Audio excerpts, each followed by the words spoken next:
shot it.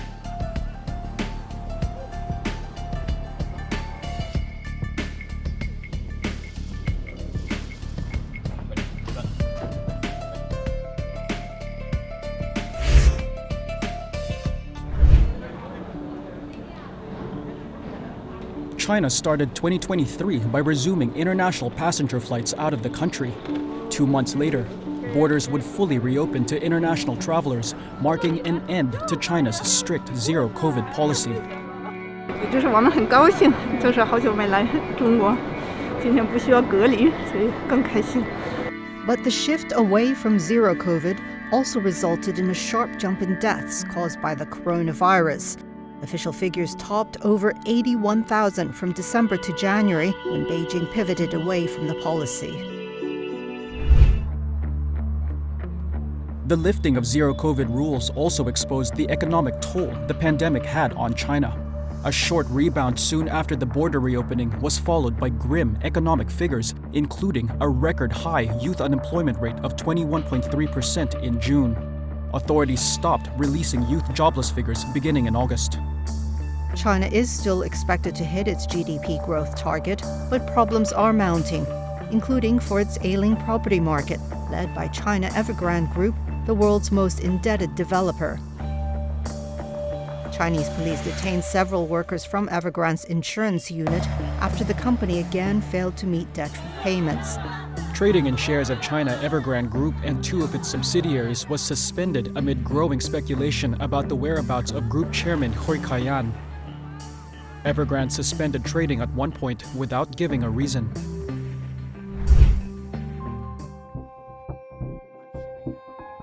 Sino-US relations took a turn for the worse in February when Washington accused Beijing of spying after a Chinese balloon drifted into US airspace. The incident prompted the cancellation of a scheduled trip to Beijing by US Secretary of State Antony Blinken. US President Joe Biden ordered the Pentagon to shoot down the balloon, sparking condemnation from China. Beijing said the balloon was a civilian-owned weather device that had blown off course. The spat came amid further restrictions imposed by Washington on US investment in China and Chinese access to US technology. But a flurry of visits to Beijing by senior US officials paved the way for the first China-US presidential summit in a year. Chinese President Xi Jinping traveled to the United States ostensibly for the November APEC forum in San Francisco. But all eyes were on the meeting Xi and his US counterpart Joe Biden held on the sidelines to repair frayed ties. 这个地球容得下中美两国，我们各自的成功是彼此的机遇。 We have to ensure that competition does not veer into conflict. Following the meeting, both sides agreed to resume military dialogue as Xi courted top US business executives with the message that China had reopened for business. But Taiwan remained a sticking point, with China's sovereignty frequently challenged by American delegations to the self-ruled island. US stopovers by Taiwanese officials, including by Taiwanese President Tsai Ing-wen on her way to Central America in March, provoked stepped-up mainland Chinese military drills in the Taiwan Strait. Taipei said over 100 mainland warplanes and warships were deployed close to the island during Taiwan's annual Hankuang military exercise in July, with dozens of mainland aircraft reportedly crossing the Taiwan Strait. Some of China's maritime disputes with its Southeast Asian neighbors, meanwhile, widened into direct confrontations. China Coast Guard 5201. This is Philippine Coast Guard vessel, VIP Malapascua, MRLP 4403. Chinese and Philippine vessels faced off during several incidents over their competing claims to parts of the South China Sea. The Philippines accused Chinese vessels of engaging in dangerous maneuvers near its vessels after Chinese Coast Guard ships fired water cannons at Philippine boats. China said it was protecting its territorial waters.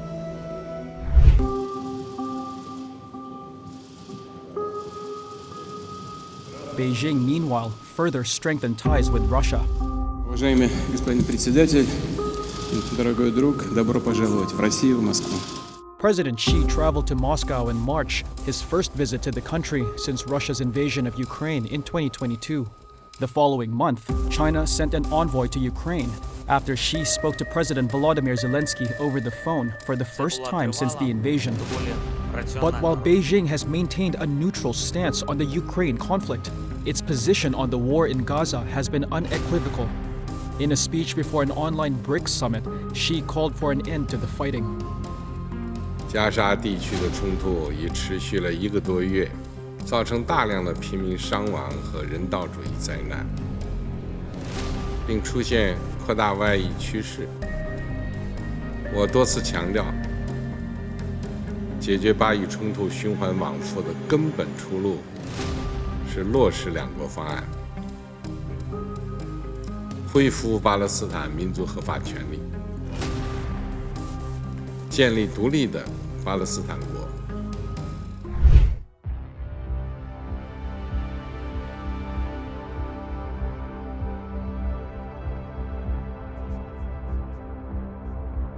China marked the first decade since the launch of its flagship Belt and Road Initiative, President Xi's grand vision of building a new Silk Road spanning 3 continents. A summit to mark the milestone was attended by 130 countries, where Xi unveiled a blueprint for future projects with the goal of achieving high-quality growth. At the first China Central Asia Summit in May, Xi also announced a $3.8 billion package to expand the initiative into the region.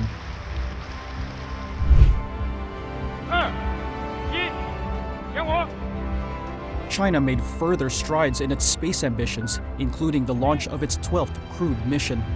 Shenzhou 17 lifted off in October, carrying 3 astronauts. The youngest ever crew to take part in the Chinese mission was set to spend 6 months conducting scientific experiments, testing technology, and extending the capabilities of China's Tiangong space station. 我现在是要回到太空去了，要回到太空的那个探索宇宙的一个起点，一个新的起点上面，对那里充满了期待。 A few days after the arrival of the Shenzhou 17 crew, their predecessors from Shenzhou 16 completed their mission and safely returned to Earth. Meanwhile, the crew of Shenzhou 15 successfully completed their first spacewalks outside the Tiangong station.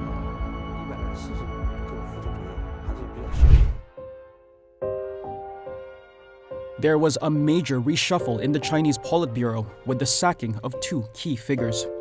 Li Shangfu was dismissed as defense minister after weeks of speculation over the fate of the general who had not been seen in public since August. He would be the second minister to be removed since President Xi began his 3rd term as party leader. Foreign Minister Qin Gang was replaced in July by his predecessor Wang Yi after a similar unexplained withdrawal from public engagements. Former Premier Li Keqiang died of a heart attack on October 27th. The 68-year-old had just retired from the No. 2 post in March after serving 2 terms between 2013 and 2023. An official ceremony led by President Xi was held in the capital Beijing before Li was cremated in November.